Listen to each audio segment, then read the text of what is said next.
เบิกกล้องได้ไหมเบิกกล้องได้ไหมเอาวิถีชีวิตหอดงามหอดเวลานาทีหอดมือสันวันดี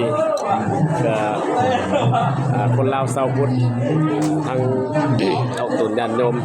อยู่ไกลมื้อนี้ก็มาเต้าร่วมกันอยู่สถานที่ศักดิ์สิทธิ์วัดจอมเพชรชัยลามบ้านคนงามปัจจุบันเนาะ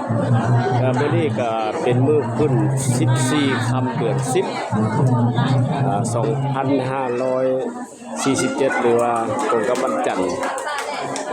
วันที่1กันยา2024อันนี้กันได้บ้านเพิ่นนำพาเนาะนำพาปนญาติบ้านน้ำมื้อนี้ก็ขออนุญาตเด้อสถานที่เพื่อว่าเก็บภาพบรรยากาศวิถีชีวิตคนลาวชาวพุทธในการบุญห่อข้าวเนาะฮอดมื้องามยามดีก็ได้มาเต้าร่วมเต้าโฮมกันใส่บาตรญาติดำเฮ็ดพาเข้าเฮ็ดต้นกาละพึกหาญาติพี่น้องหาพ่อแม่ผู้ที่ล่วงลับเอากลับมาเบิ่งมาเก็บภาพบรรยากาศกันเด้อนี่เนาะโดยรวมกับมื้อนี้ก็คับค้านหนาแน่นอยู่หลายคนญาติโยมหลาย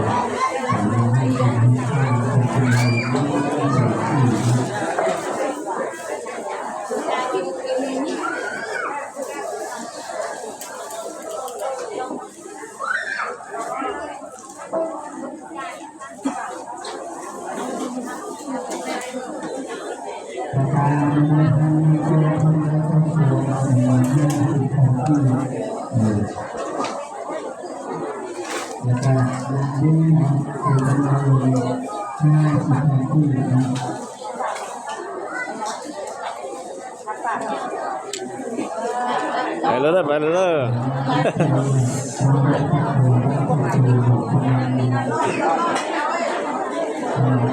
แนมกล้องหน่อยเด้อออกโดดอันนั้นไม่ออก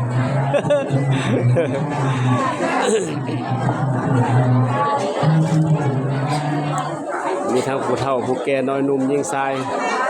มาเบิดวันนี้เขาวัดขอพรในสิ่งศักดิ์สิทธิ์ปกป้องคุ้มครองให้อยู่ดีมีแห้งให้ได้บุญน้ำกันหมดสุขสุขคนเด้อพี่น้องๆทั้งหลาย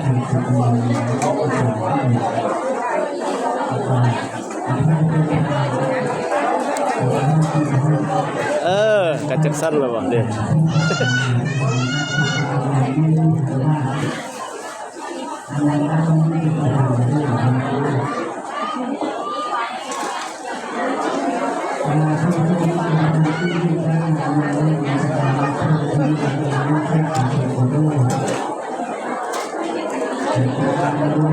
เบิ่งแน่